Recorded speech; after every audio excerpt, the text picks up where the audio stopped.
अस्सलाम वालेकुम नाज़रीन, आप देख रहे हैं नुक्ता एतराज़। मैं हूं यशमीन जमाल। नाज़रीन, इलेक्शन कमीशन का जो इजलास है care taker chief minister Punjab के लिए वो इस वक्त जारी है। कोई अपडेट अभी तक नहीं आई है। अगर हमारे प्रोग्राम के दौरान कोई नाम सामने आ जाता है या कोई फैसला सामने आता है, कोई स्टेटमेंट सामने आती है, तो हम आपके साथ प्रोग्राम के दौरान शेयर करेंगे। पंजाब का जो मामला है निगरान वज़ीर आला का, वो आप सब जानते हैं कि असेंबली तहलील के बाद जो प्रोसीजर है कि दोनों फ़रीक़ैन आपस में मिलकर किसी एक नाम पर कंसेंसस कर लें, वो मरहला भी हमने देखा कि नहीं तय कर सकी। दोनों जो साइड्स हैं वो मिलकर फिर पार्लियामेंट्री कमेटी क़याम किया गया, उसके अंदर नाम गए, वहाँ पर भी हमने देखा कि इत्तेफ़ाक़ राय नहीं हो सका। और अब जो एक फाइनल स्टेज है इस पूरे अमल की, नाम उस मरहले में दाखिल हो चुके हैं और इलेक्शन कमीशन की जानिब से अब कोई एक फाइनल नाम जो है वो पिक किया जाएगा। तो लेट्स सी कि इलेक्शन कमीशन जो है वो ये कुर्रा किसके नाम निकालता है। लेकिन जो इस वक्त मामलात हैं पंजाब में और इलेक्शन कमीशन का जो इसके अंदर रोल है, उस पर ऑलरेडी पाकिस्तान तहरीक इंसाफ की जानिब से बात होना शुरू हो गई है।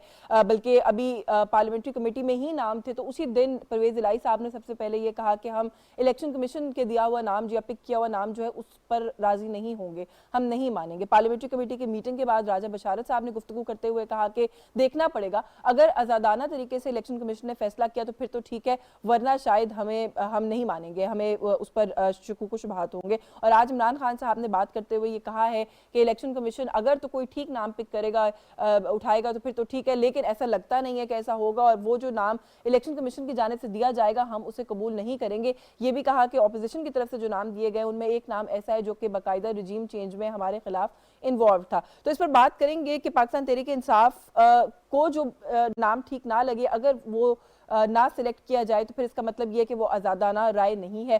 थोड़ा सा इस पर भी बात करेंगे। अगर तो ये डेडलॉक कायम रहता है, जारी रहता है, तो पंजाब में सूरत हाल क्या होगी, इस पर भी बात करेंगे।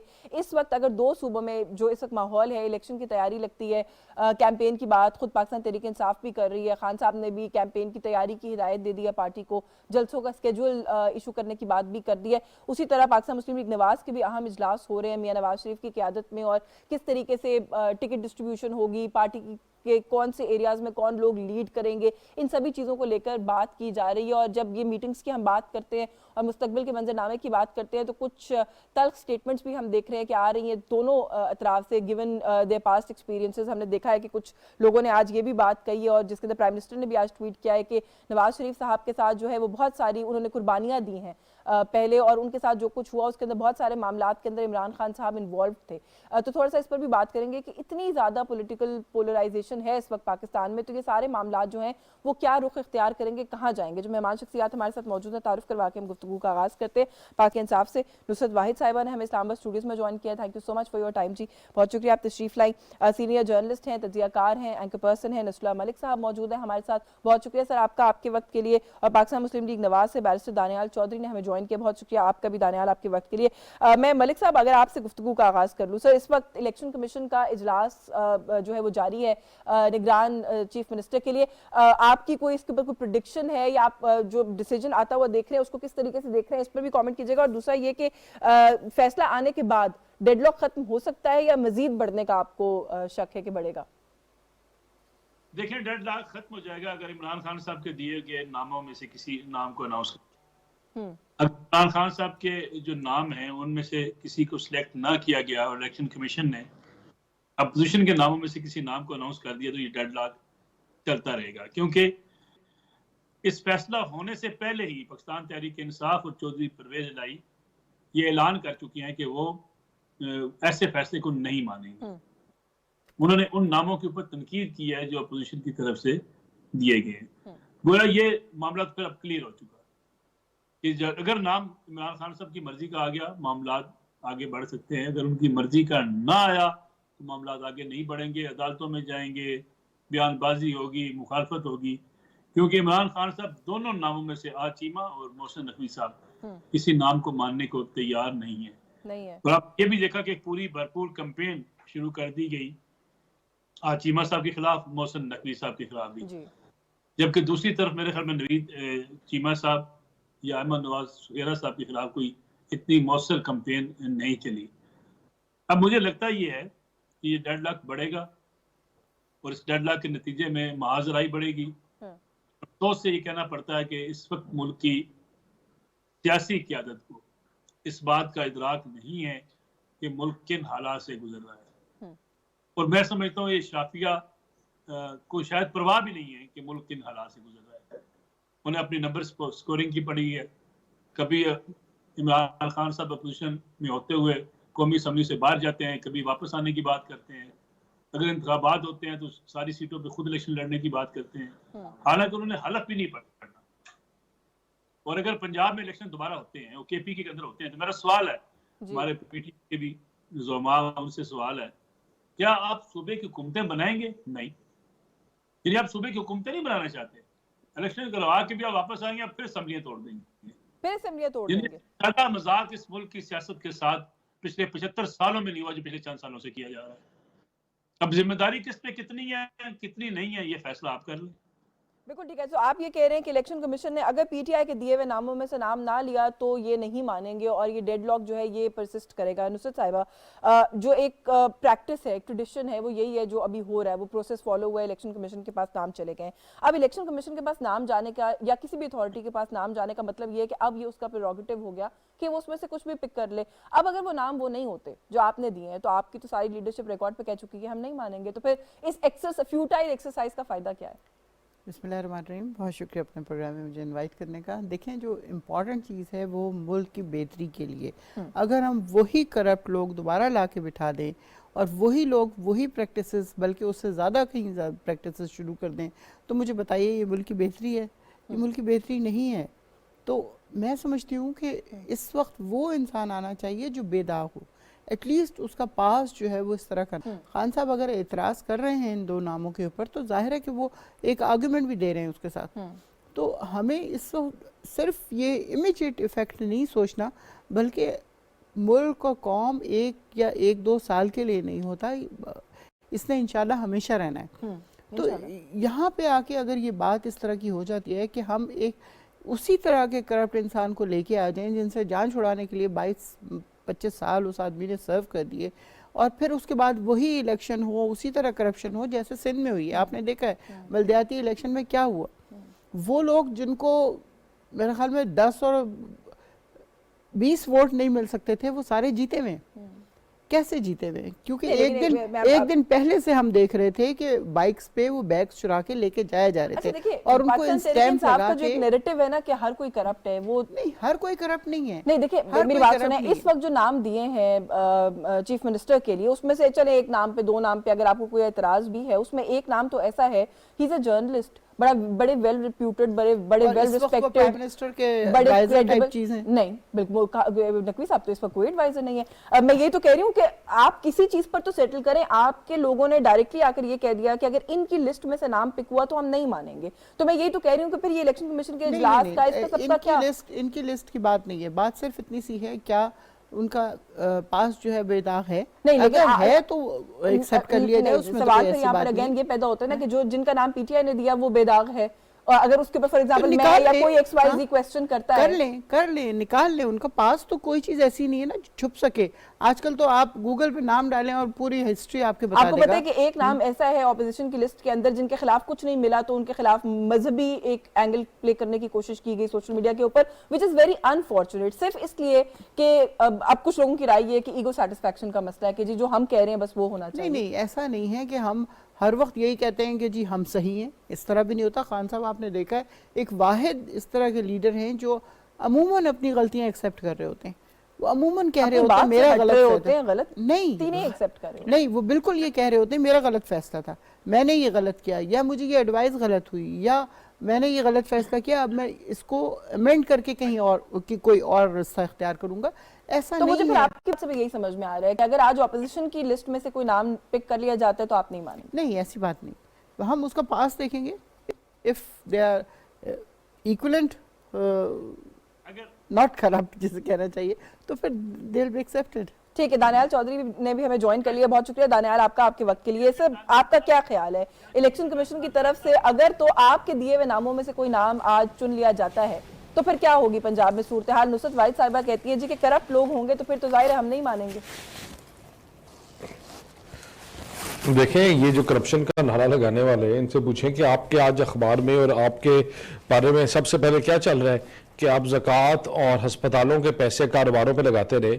आपने $30 लाख आपने ज़कात के, ये तो हमने 30 लाख डॉलर का तो खाली एक जो इन्होंने खुद इतराफ़ अब कर लिया ना, हमने तो पता नहीं कितने इससे आई थिंक डबल या ट्रिपल अमाउंट्स हैं जिसके बकौल वकील साहब के, ख्वाजा साहब के वकील साहब के, और जिन्होंने डॉक्यूमेंट्स दिए हैं, तो उसमें तो और बड़ी बदज़ाब्तियाँ नज़र आ रही हैं। और किस तरह वो पैसे अस्पतालों के इन्होंने खाते रहे और लगाते रहे, और जब सामने चीज़ें आई तो अब उनको एक्सेप्ट करने में मजबूर हो गए। तो ये करप्शन का नारा लगाने वाले मुझे आज बताएं कि एहतसाब कमीशन इनका किधर था KPK में 4 साल, क्या किया इन्होंने KPK में 4 साल? ये करप्शन की बात करने वाले बताएं कि करप्शन प्राइस इंडेक्स में आप पिछले 4 साल में करप्शन में कम हुए या ज्यादा हुए? आपका तो एक नैरेटिव था ना, करप्शन करप्शन करप्शन खत्म करेंगे, तो आपकी सफ़ों में बैठे हुए लोग करप्शन करते रहे। आपकी नाक के नीचे मालम जबा का स्कैंडल हुआ, करोड़ों दरख्त कट के आपने 1 रुपए का एहतसाब नहीं किया। आपके नाक के नीचे बैठे हुए 20 करोड़ रुपए की मेट्रो जो है, 20 अरब की मेट्रो 100 अरब के ऊपर चली गई, आपके नाक पे जूं नहीं रेंगी। आप मुझे बात बताएं कि इनकी जमात में आप जिसको उठाएं, इनके स्कैंडल्स, घड़ियां ये बेचते रहे, तोशाखाने केस इनके ऊपर है, फॉरेन फंडिंग में ये पैसे खाते रहे, स्टे ऑर्डर्स पे 4 साल ये हुकूमतें करते हैं, तो ये किस शक्ल से कह सकते हैं? एक सवाल आपसे ये पूछना चाह रही हूं दानियाल, ये जो बातें अभी आपने की ना, ये एक चार्जशीट है दानियाल, ये एक चार्जशीट है जो PMLN या हुकूमत से जो भी आता है वो पाकिस्तान तहरीक इंसाफ के खिलाफ हमें आके हमारे प्रोग्राम्स में बताता है ये क्या मालम जब्बा, ये सब कुछ हम रोज सुनते हैं। आप लोग भी 8-9 माह से हुकूमत में हैं, आप लोग क्यों इनका कोई एहतसाब क्यों नहीं किया? अगर इन बातों पर कोई इतनी सब्सटैंशियल चीजें हैं तो हम क्यों ये देखते हैं कि जिनके ऊपर आप इल्जाम लगा रहे हैं वो सुबह शाम लाइव टेलीविजन पर बैठ के जो दिल चाहता है बोल रहे होते हैं और आवाम सुन रही है? देखिए, एक चीज़ तो बड़ी क्लियर है कि हमने इनका PTI वाला रवैया, और वो हमने डे 1 से फैसला किया था कि हमने इस मुल्क को मुफाहमत के ज़रिए आगे लेके जाना है, चीज़ों को कोर्ट्स के ज़रिए करना है, वरना तो FIA के केसों में हम रोज़ इनको छापे मरवा के उठाएं और FIA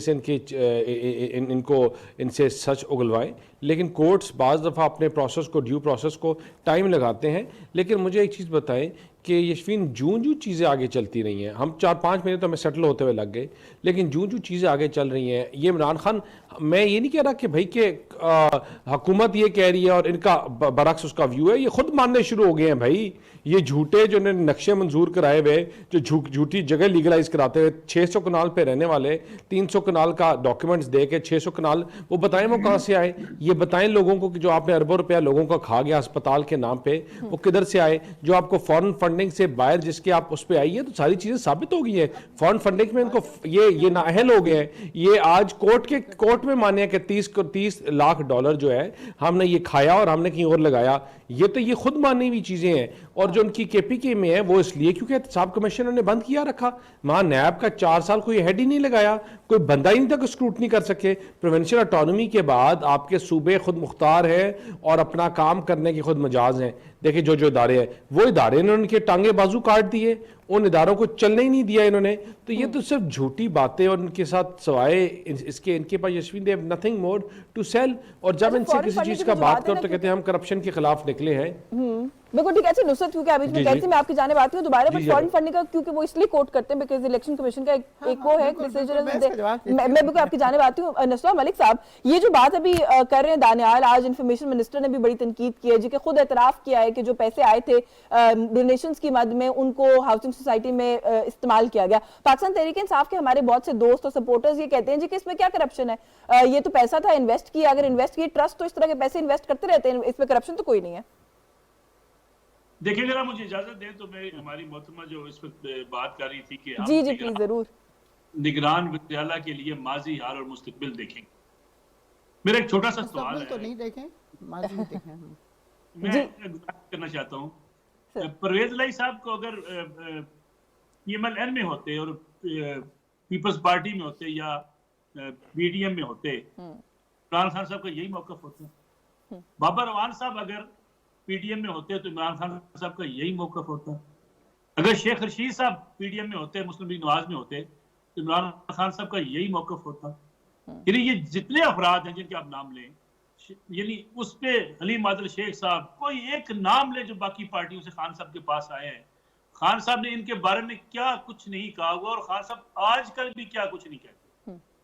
मेरे ख्याल में हमें सोच से निकलना पड़ेगा कि जो आपके पास है वो तो बहुत बड़ा हाजी है, जो आपके पास नहीं है वो उसका माजी, हाल, मुस्तकबिल आप देखेंगे। यानी आप दुनिया के फैसले, कासिम अली शाह साहब ने ठीक कहा कि क़यामत के फैसले आप दुनिया में करना चाहते हैं, लेकिन उसके साथ जो सलूक किया गया आपके सामने है। यानी ये एक ऐसी सूरत हाल बन चुकी है जहां आप डिबेट नहीं कर सकते, इख्तिलाफ राय नहीं कर सकते, आप अपनी ओपिनियन नहीं दे सकते, स्वयं इसके इमरान खान साहब की ओपिनियन आपको माननी पड़ेगी।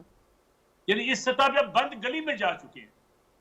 यानी कोई खान साहब को ये बात बावर कराने में कामयाब नहीं हो सकता कि भाई साहब ये कल तक जिसके बारे में आप चोर कहते थे आज आपके साथ बैठे, आज क्या है कहते आज नहीं करनी। यानी अगर खान साहब सर्टिफिकेट बांटना शुरू कर देंगे तो फिर इस मुल्क का क्या बनेगा, मुझे बताइए। मसला ये है, यही मसला शौकत खानम का है। शौकत खानम बहुत अच्छा इदारा है, हमें सबको उसकी सपोर्ट करनी चाहिए। ऐसे इदारे बनने चाहिए मुल्क के अंदर जहाँ लोगों का इलाज हो।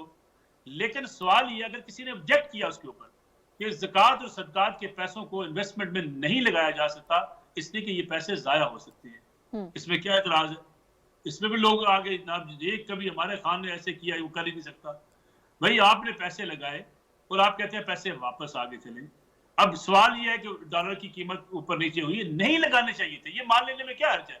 बिल्कुल ठीक है, मुनाफा होता है तो हो सकता है तो डूब भी सकते हैं पैसे, ज़कात के पैसे हैं अगर एहतियात के पैसे हैं। आपसे कर रहा हूं, मैं वही कर रहा हूं, ये मान लेने में हर्ज क्या है? इससे क्या तकलीफ हुई है? मतलब देखिए तोशा खाना का केस बड़ा, अभी दारियान से भी बात कर रहे थे, आप कह दें कि भाईजान हमने तोशा खाना मेरा राइट था, मैंने पेमेंट देके वहां से घड़ी ले ली लेकिन मैंने बेच दी। इखलाकी तौर पे तोशा खाना से चीजें लेके बेचना, कारोबार करने की इजाजत नहीं है, इखलाकी तौर पे बहुत बुरा है। फिर आप ये मान लें कि मैंने उसको अपने इनकम टैक्स गोशवारे में उसका जिक्र नहीं किया।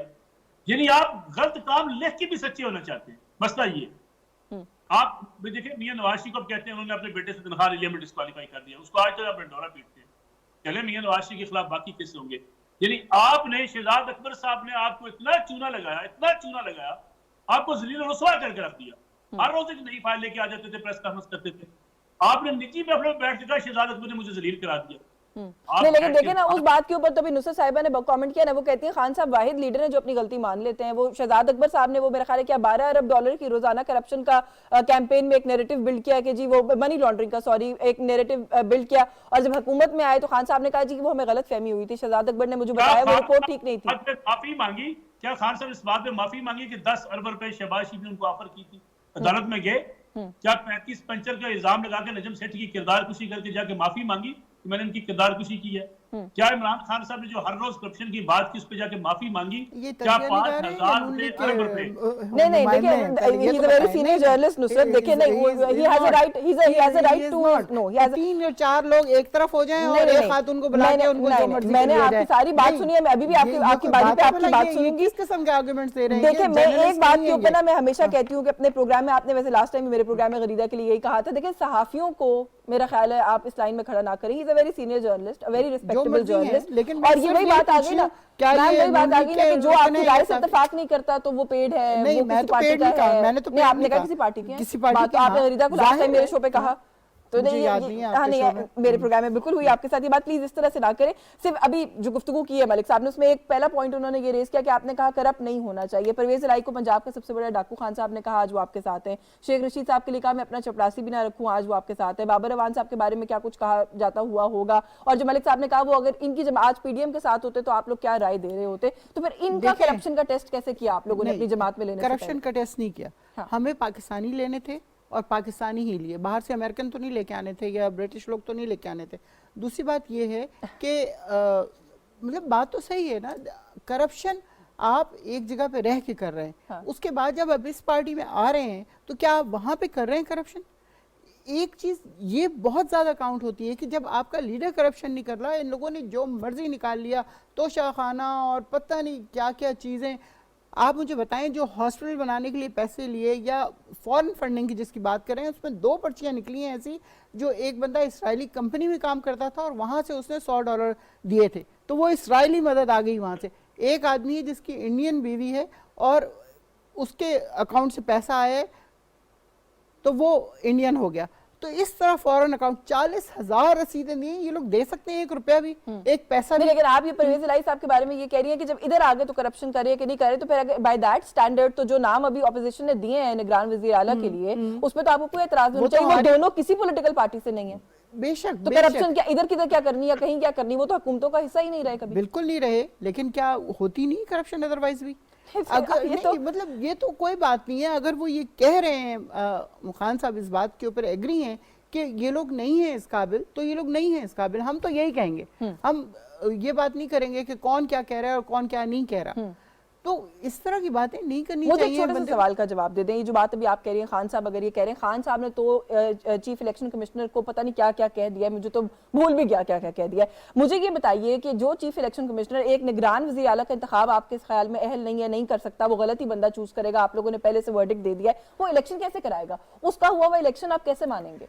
देखिए, जिस दिन इनको किया गया था उसके कुछ अर्से बाद मैंने जाकर उनसे पूछा था, मैंने कहा आपने इनको क्यों किया है, चीफ इलेक्शन कमीशन क्यों बनाया? तो उस वक्त ही उन्होंने कहा था मुझसे बहुत बड़ी गलती हुई है, क्योंकि जो भी साहब हैं इनकी 2 दस शादियां हुई हैं शहबाज शरीफ के खानदान में, और उसके बाद उनकी कहाँ होगी एफिलिएशन? मुझे बता दें। इजाजत है, सवाल पूछ लो। एक प्राइम मिनिस्टर, इतनी बड़ी कॉन्स्टिट्यूशनल अपॉइंटमेंट, जिस शख्स के हाथ में मुल्क के अगले पूरे अवाम के मैंडेट का फैसला है, उसको करके वो अगर कहे कि वो गलती है, तो फिर क्या वो शख्स अहल है वज़ीर आज़म बनने का?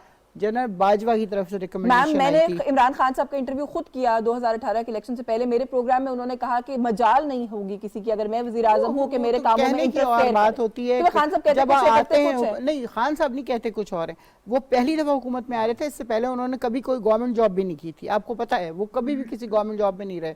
जब वो आए तो वो अब वो जो बात करते हैं वो बिल्कुल सही है कि उनको नहीं पता था कि इस तरह का प्रेशर डाला जाएगा। जब तक एक्सटेंशन नहीं तो दोबारा क्यों आना चाहते हैं फिर वज़ीर आज़म बनने के लिए? तो बहुत प्रेशर का काम है, प्रेशर डालते हैं इदारे, दोबारा इसलिए आना चाहते हैं, आप लोगों जी, दोबारा इसलिए आना चाहते हैं कि नाउ ही नोज कि कौन किस तरह का प्रेशर डालेगा और उसको कितना। वो तो अभी भी कह रहे हैं कि इदारे न्यूट्रल नहीं है। वो तो अभी भी इदारों को ब्लेम कर रहे हैं। आपको नजर ही आ रहा है नहीं है। मुझे समझ नहीं आती वैसे कि पाकिस्तान तहरीक इंसाफ चाह क्या रही है, आप लोगों का ख्याल है आप लोग क्या अचीव करेंगे? मैं यही सवाल करूंगी ना, पंजाब में इलेक्शन की तैयारी अगर हो जाती है, मैं कहती हूँ आज इत्तेफाक हो गया, इलेक्टोरल प्रोसेस शुरू हो गया, आप लोग नताइज मान जाएंगे, कराएंगे? तो यही वाले साहब जो आपसे गलती हो गई से बात कर रही थी, आपने करने नहीं दी मुझे। आप करें प्लीज। कि सिंध में जो इलेक्शन हुए हैं, क्या वो उसको इलेक्शन कहा जा सकता है?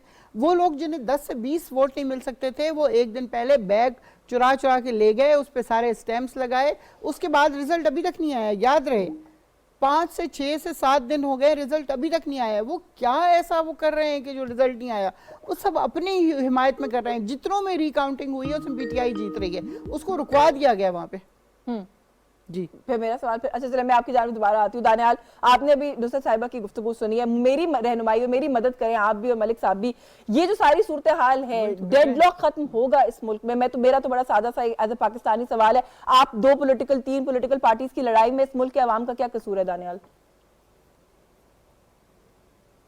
यशफीन, देखिए, नुसरत साहिबा ने शुरू अपनी बात फिर करप्शन ख़त्म की, करप्शन ये की।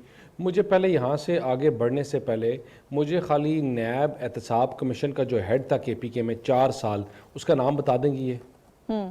जी यशफीन। नहीं देखिए, इट्स डायरेक्ट क्वेश्चन। अगर आप लोग का इतना एंटी करप्शन नैरेटिव है, तो आप लोगों की हुकूमत 10 साल से है उस सूबे में। वो कहते हैं कि नैब का आप लोगों ने कोई हेड लगाया, कौन कर रहा था एहतसाब वहां पर? देखिए, जो जिसके ऊपर ये कमीशन के हेड का नाम बता दें मुझे नाम नहीं आता उनका, नहीं पता, इससे फर्क नहीं पड़ता नाम कौन किसका है, क्या है। नहीं बंदा, नहीं बंदा ही नहीं था, नहीं पता, कोई अपॉइंट ही नहीं, कोई अपॉइंट ही नहीं हुआ। आपको इसलिए नाम नहीं पता क्योंकि कोई अपॉइंट नहीं हुआ। नहीं, अपॉइंट ही नहीं हुआ। आप मुझे बताएं कि मालम जब्बा का जो अच्छा यशवीर, अच्छा चलिए इससे हम आगे जाते हैं, हम फिर बात करते हैं कि देखिए इन्होंने कहा, अच्छा चल नहीं हम चल एक सेकंड, अच्छा इससे हम जी दानियाल, अच्छा इससे आगे हम एक आगे चल जाते हैं। अच्छा, इन्होंने कहा कि इमरान खान की अपनी जो रिजेक्शन थी उसने पैसे लगाए किए। मुझे बात बताएं कि जब इमरान खान ने 30 लाख डॉलर लिए, तो उस वक्त डॉलर जब इन्होंने निकाले बगैर बताए हुए, तो तब 60 रुपए थी डॉलर की वैल्यू, ठीक है। और जब इन्होंने वापस जमा कराए, पैसे रुपीज में जमा कराए, तो उसकी वैल्यू 120 रुपए थी, ठीक है, 120 और 122 रुपए। जो डिफरेंस था, जो पता नहीं कितने करोड़ों रुपए का डिफरेंस था, वो पैसे किधर गए? ठीक है, वो पैसे किससे के तो जेब में गए? मुझे बताएं कि किसी ने तो लिए वो पैसे। फिर ये बात करते हैं, देखिए इमरान खान को नहीं पता था। इमरान खान को क्या नहीं पता था? इमरान खान तो वही इमरान खान 4 साल करके इनके पास इन तमाम चीज़ें, आज जो ये मुल्क बहरान का शिकार है और आज जो मुल्क ये चीज़ें फेस कर रहा है, मुझे बताएं कि इसमें से क्या चीज़ है, क्या ऐसी डिफरेंस है जो इमरान खान ने नहीं किया? पाकिस्तान की हिस्ट्री में इक़्तिदार में आए थे, उनको नहीं पता था कि क्या होता है इक़्तिदार में आकर? बाजवा साहब को किसने एक्सटेंशन दी थी? इन्होंने ही दी थी। आप सब ने क्या नाम है, 100% इन्होंने आई थी, तमाम इधर से जितने भी भी और उधर लोग से भी। थे करके देखें जो, लेकिन जो भी अब बेशक देखिए ना, अब जब उन्होंने यूनिफॉर्म नहीं पहना हुआ तो अब ये बेशक जितना मर्जी नैरेटिव और जो मर्जी कर लें, लेकिन उनको लेके तो उनको एक्सटेंशन इन्होंने दी, साथ चलाते रहे। ये जो चीफ इलेक्शन कमिश्नर जिनकी बात कर रहे हैं कि शेख रशीद साहब के रेलवे के सेक्रेटरी रह चुके हैं, शेख साहब इनकी कसीदे पढ़ते थे, शेख साहब इनकी तारीफें कर करके पागल थे और वो ही इनको लेके गए थे। अब ये कह रहे हैं कि फिर शेख रशीद को सैक करें या अपने और लोग अकाउंटेबल। जिस तरह मेरे भाई ने बात की कि देखिए मुझे बताएं कि ये अगर इनकी जमात में है तो वो दूध के धुले हो गए, वो कोई भी मैं इनके रिपीटेड लोगों के नाम लूं, वो शेख रशीद इनके साथ आया तो ठीक है, चौधरी इनके साथ आए तो ठीक है, वरना चौधरी डाकू, शेख रशीद को मैं चपड़ासी भी ना रखूं, और जो इनके साथ आया वो ठीक है, और जो इनके साथ नहीं है उसको गाली गलोच। मुझे बताएं कि इन्होंने पाकिस्तान में किस चीज़, ये इन्होंने देखे ना, इन्होंने गवर्नर हाउसेस को गिरा के वहाँ यूनिवर्सिटियाँ बनानी थी, प्राइम मिनिस्टर हाउस में इन्होंने पार्क्स बनाने थे, इन्होंने भैंसे और कट्टे लेके मुल्क की मैशत बेहतर करनी थी। ये बताए ना कि वो भैंसे किधर गई, वो कट्टे किधर गए, वो मुर्गियां किधर गई जिन्होंने अंडे दे के हमने इस मुल्क का कर्ज उतारना था। कि आपने इस मुल्क की हिस्ट्री में सबसे ज्यादा कर्जा लिया, $40 बिलियन। वो $40 बिलियन मुझे आप बता दें, आप ये मेरी बहन,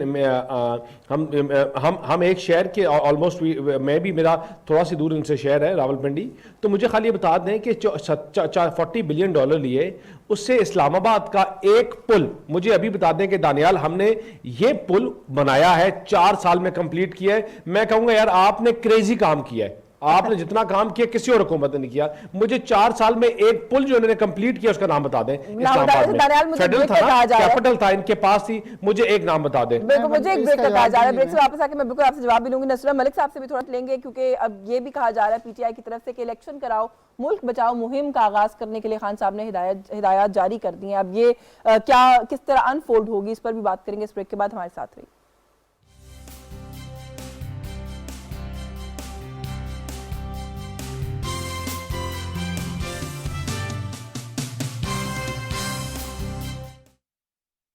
अंकल जी सर्दी आ गई है, ख्याल रखना। पर ख्याल रखना किसका है? गैस के बिल का। गैस के मुसलसल इस्तेमाल से बिल तीसरी स्लैब पर 3 गुना बढ़ने के अलावा छठी स्लैब पर 18,000 रुपए तक पहुंच सकता है। इसलिए ठंड लगे तो गर्म कपड़े पहनिए। और हाँ, आस पड़ोस पर नजर रखिए, अगर कहीं कंप्रेसर लगा हो तो 1199 पर इत्तला दीजिए। SNGPL, सर्दी आ गई है, ख्याल रखना।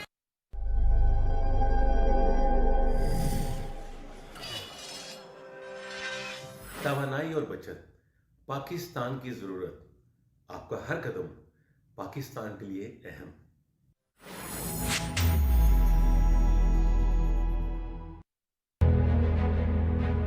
गुफ्तगू सियासी हो या गैर सियासी, बात हो कौमी मफाद की या रियासती इस्तेहकाम की, मौजू मईशत हो या सियाहत व सकाफत, या हो खेल का मैदान, खैर की आवाज उठनी चाहिए मिंबर व मेहराब से। एक दूसरे को मुखातिब करना होगा अदब और आदाब से।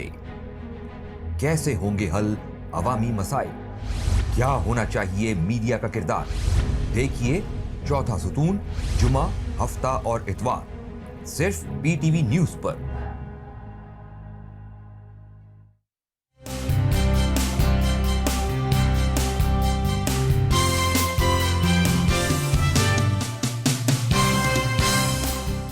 वेलकम बैक नाज़रीन। ब्रेक पे जाने से पहले हम बात कर रहे हैं इस वक्त जो पंजाब के हवाले से एक मामला, एक सूरत हाल है। इलेक्शन कमीशन का इजलास अभी भी जारी है, कोई फैसला अभी तक उनकी जानिब से सामने नहीं आया है, लेकिन जो एक टाइम की वो है लिमिटेशन है आइन के और कानून के मुताबिक, आज रात 10 बजे से पहले इलेक्शन कमीशन को कोई ना कोई नाम देना है। सो लेट्स सी के क्या नाम सामने आता है, कब तक सामने आता है। नसरुल्लाह मलिक साहब, आपने यहाँ पर जो सारी गुफ्तगू हुई उसको सुना है। मैंने ब्रेक पे जाने से पहले जो बात कही कि अभी मैं प्रोग्राम से पहले देख रही थी कि खान साहब ने कहा है कि ये जो इस्तीफे मंजूर कर लिए गए हैं कौमी असेंबली में, इसका अब हम जवाब देंगे सड़कों पर आकर, तो इसलिए जो जलसे हैं उनका भी स्केड्यूल बनाया जाए, प्रोटेस्ट का भी स्केड्यूल तैयार किया जाए और इलेक्शन कराओ मुल्क बचाओ के नाम से अब हम कोई तहरीक शुरू करने लगे।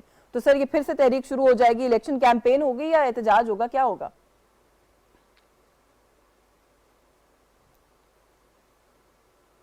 मुझसे बात करिए। जी जी जी नसरुल्लाह मलिक साहब, सर आपसे बात करिए। लेकिन मैंने तो आपसे कि एक ऐसी बंद गली सियासत आपकी जा चुकी है जहाँ कोई मेरे ख्याल में तजिया करना भी बड़ा मुश्किल हो गया है। प्रॉब्लम ये है कि अगर इंतखाबात चले अनाउंस हो जाते हैं, मेरा सवाल और इंतखाबात कौन करवाएगा?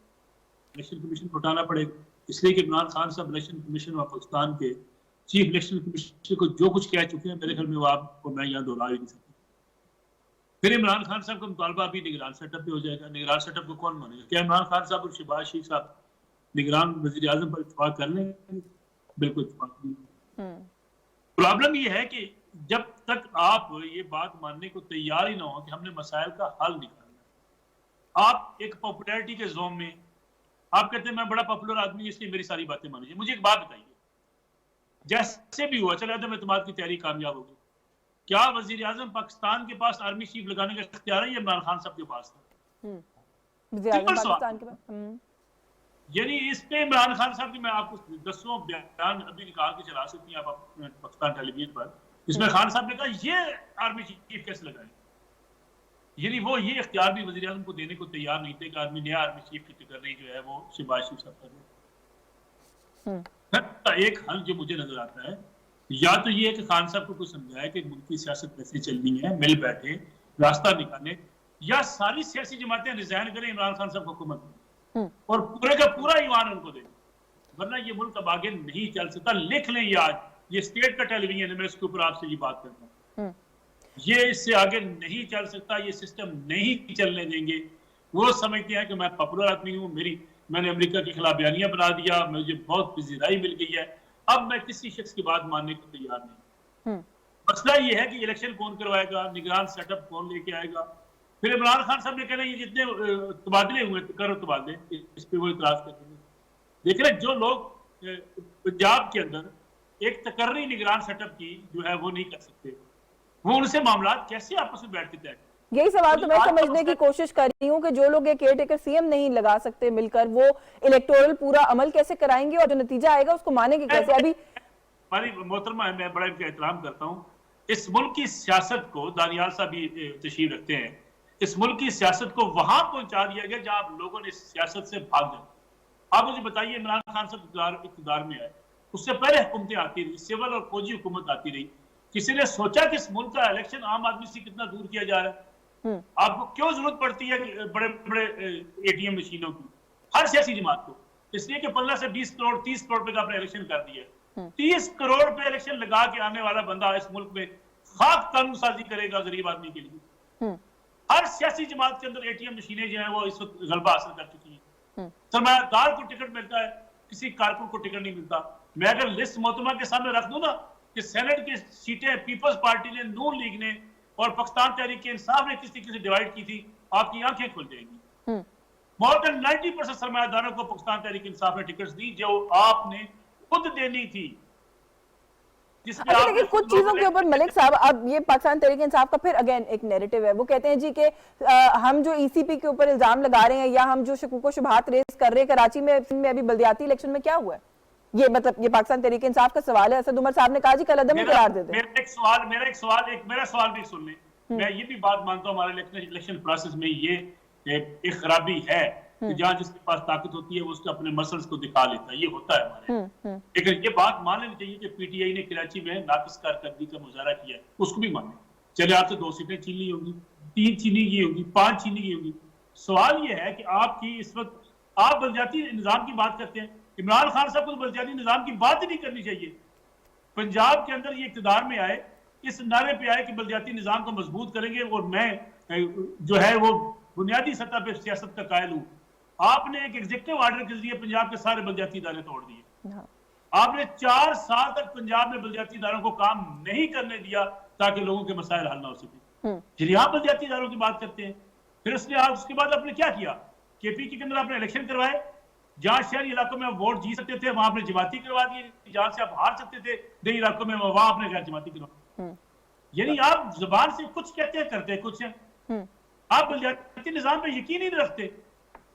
तो आपने पंजाब में बलदियाती इलेक्शन नहीं होने दिए। क्यों नहीं होने दिए? इसलिए कि मुज़फ्फर साहब इलेक्शन पंजाब में हार रहे थे। अच्छा। इसलिए ये ऐसे वो गंद है जो हर तरफ चलता हुआ नजर आता है। मैं समझता हूँ पीडीएम को भी होश के नाखन लेने चाहिए, हुकूमत को भी होश के नाखन लेने चाहिए, अपोजिशन में बैठे हुए इमरान खान को भी सोचना पड़ेगा। लेकिन अफसोस से ये कहना पड़ता है, ये स्टेट टेलीविजन पे ऐसी बातें कही नहीं जाती, लेकिन खुदा जानता है ये इस मुल्क की इशराफिया, इसको कोई परवाह नहीं है आम आदमी जिंदगी कैसे गुजारे। अच्छा दानियाल, आपने मलिक साहब की गुफ्तगू सुनी है, सर इजाजत दीजिएगा, दानियाल आपने मलिक साहब की गुफ्तगू सुनी है, वो कहते हैं इस मुल्क की अशराफिया को इस मुल्क की इस वक्त कोई फिक्र नहीं है, कोई परवाह नहीं है, कोई कंसर्न नहीं है, ये सियासी लड़ाई के अंदर सारी जो बात है वो इस वक्त चल रही है। ये जो असेंबलियों से इस्तीफे मंजूर करने का मामला है, मैं इस पर इससे जोड़कर इससे आपसे सवाल करना चाहती हूँ कि खान साहब ने आज ये कहा है कि असेंबली से इस तरीके से बैचेस में हमारे इस्तीफे मंजूर कर लिए गए, इसके जवाब में हम एक एहतजाजी मुहिम का आगाज अब करेंगे और जवाब देंगे हुकूमत को इस चीज का। सवाल ये करना चाहती हूँ कि अगर ये आ ही रहे थे फाइनली किसी एक प्लेटफॉर्म पर जो एक फॉर्मल प्लेटफॉर्म है, आप लोगों को बीइंग इन द गवर्नमेंट बड़े दिल का मुजाहिरा नहीं करना चाहिए था दानियाल, आने देते? आप लोगों ने जैसे ही सुना कि वापसी की कोई तैयारी है, इस्तीफे मंजूर कर लिए।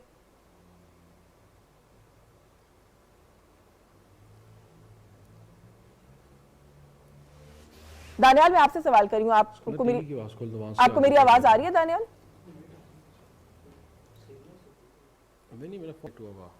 Daniyal, can you hear me?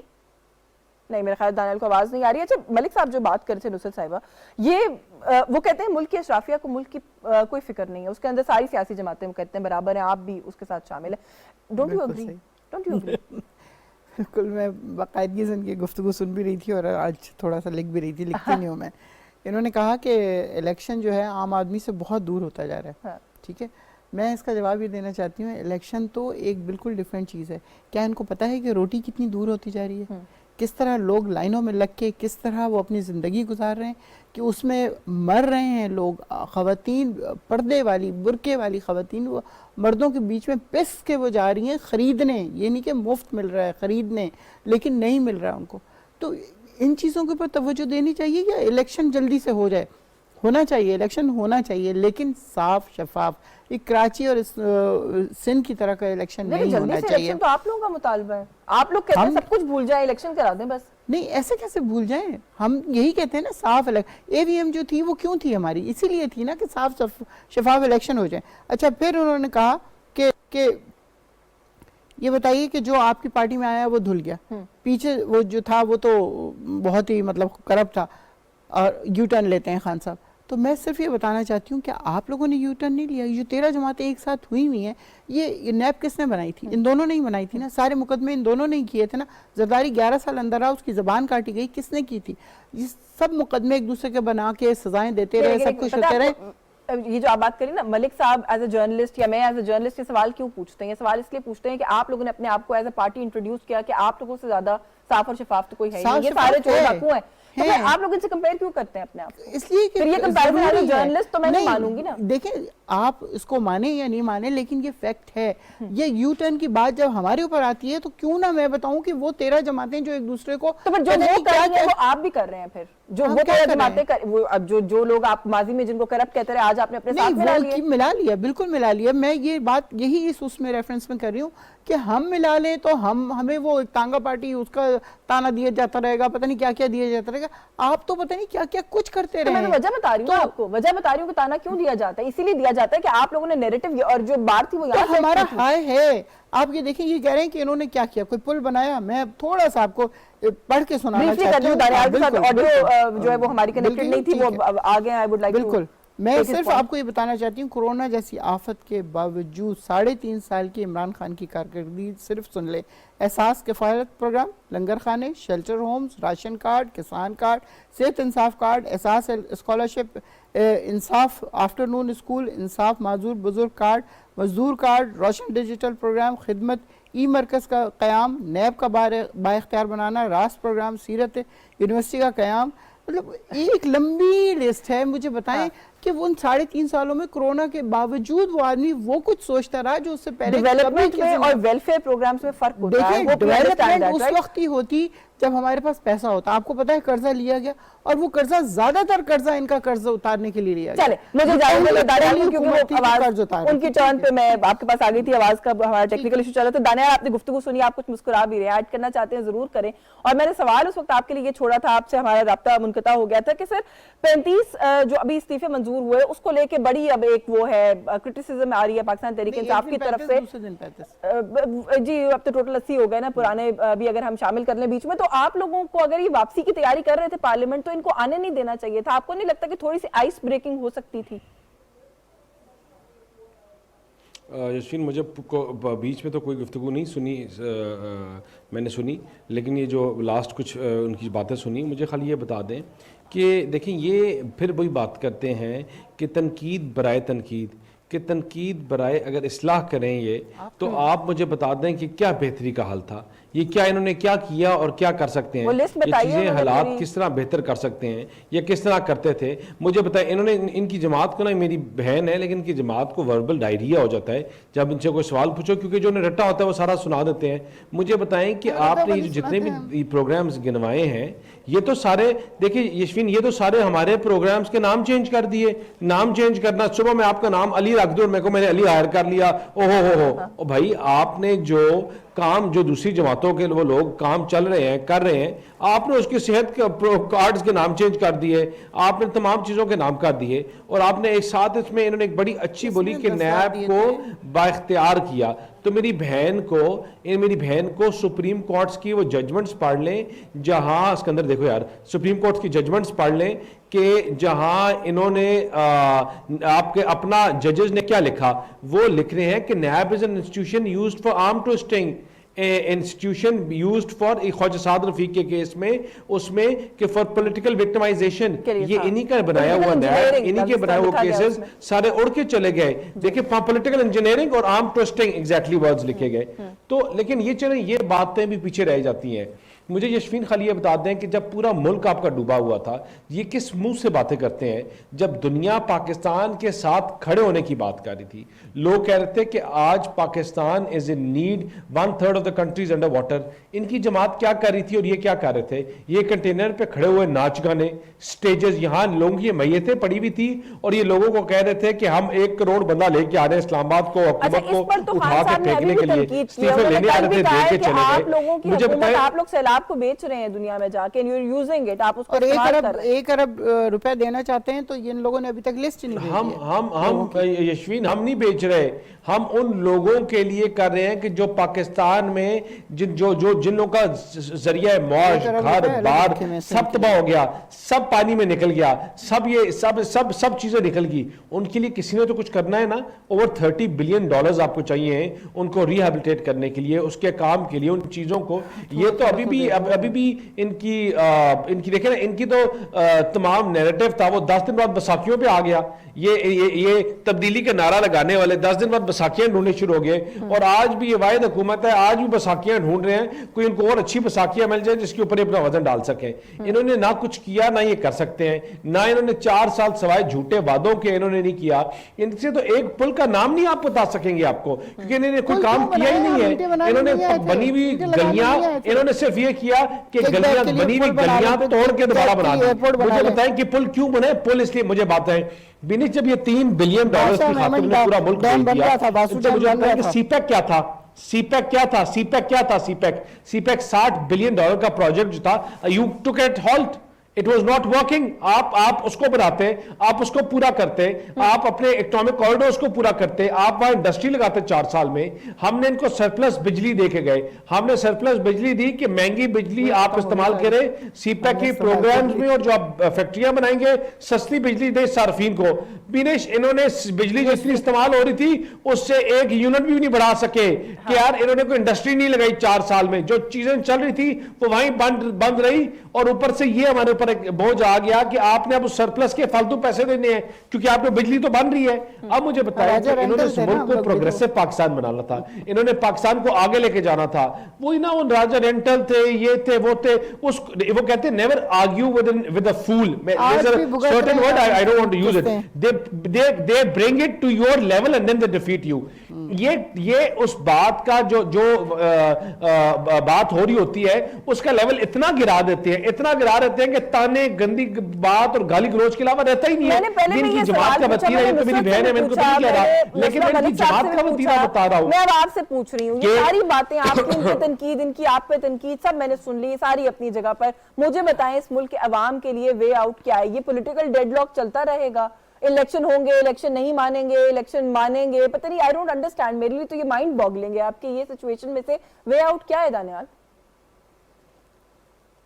बिनिश, इसका एक ही हल है, और वो हल है कि आप जो गवर्नमेंट चल, देखिए हमने बिनिश डिलीवर किया, पाकिस्तान को ग्रे लिस्ट, जो पाकिस्तान ग्रे लिस्ट में था उसको निकाला हमने। पिछले अदवार में जो पाकिस्तान सिंस 1947 एक अंडर डेवलप्ड नेशन था, उसको डेवलपिंग नेशन का स्टेटस दिया, उसको डेवलपिंग नेशन का स्टेटस दिया। बिनिश, पाकिस्तान में जितने सूबों में कराची वाज द मतलब सिटी ऑफ द सूबा ऑफ दिस कंट्री, जहां टैक्स कलेक्शन, चीजें, हर चीज सबसे ज्यादा होती थी, जहां कारोबार सबसे ज्यादा था, जहां नौकरियां सबसे ज्यादा थी, पंजाब तो किसी खाता ही नहीं आता था। हमने पिछले 10 साल में काम करके 15 साल में पंजाब को कहां से कहां ले गए, हमने डिलीवर किया, हमने नौकरियां बनाई, हमने पंजाब की टैक्स कलेक्शन सारे सूबों से ज्यादा की, यहां बेहतरी लेके आए। बिनिश, जब हमने एग्रीकल्चर को फरोग दिया, पाकिस्तान यहां चीजों को बेहतर किया। तो बिनिश, इसका हल एक ही है, इंडस्ट्री लगे। इसका हल है कि आपकी इकोनॉमी को मुस्तकम किया जाए, नौकरियां बनाएं और सीपैक चले। बिनिश, सीपैक चलेगा तो अरबों डॉलर आएंगे। वो कह रही है जो चल रहे थे बिनिश, हमने बिनिश, हमने कौन सी फैक्ट्री बंद की है? कौन सी फैक्ट्री बंद की है बिनिश? बिनिश, मुझे बात बताएं, भाई एक्सपोर्ट जराबे बेच के, 4 जराबे बेच के तो नहीं मुल्क चलता ना बिनिश, 4 जराबे बेच के तो नहीं मुल्क चलता। आपने इंडस्ट्री कौन सी लगाई है? आपने स्पिंडल्स आपकी खत्म हो गए, आपकी कॉटन की इंडस्ट्री। बिनिश, मैं आपको बताऊं, 4 साल की बीटी क्रॉप बैन करो, कॉटन खत्म हो गया। बिनिश, हमारे पास कॉटन खत्म हो गया है, हमारे पास कॉटन देने के लिए नहीं है कि इन्होंने जो हमारी कॉटन का हाल कर दिया। सबसे बड़ी हमारी एक्सपोर्ट। अच्छा, ब्रेकिंग न्यूज मैं यहाँ पर दे दूं कि मोहसिन नकवी साहब का नाम इलेक्शन कमीशन की जानिब से जो है वो पिक कर लिया गया, जो अभी तक मीडिया रिपोर्ट्स के मुताबिक चल रहा है, जो कि आपकी तरफ से नामजद नामों में से नाम नहीं है, ऑपोजिशन के नामों में से नाम है। मोहसिन नकवी साहब का नाम आ गया। लेट्स सी कि इसके ऊपर अब जो है वो पाकिस्तान तहरीक इंसाफ की तरफ से क्या रद्द-ए-अमल आता है। चौड़ नहीं है, अगर हम जो आईनी अमल है उसके हवाले से बात करें, उसके मुताबिक बात करें, तो ये यही प्रोसेस है, इसी को फॉलो करना पड़ेगा। वक्त प्रोग्राम का खत्म हो गया, ब्रेकिंग न्यूज की तरफ जाना है, इन्होंने नुक्ता इतराज से आज के लिए बस यही कुछ। यशवीन जमाल को इजाजत दीजिए, अल्लाह हाफिज।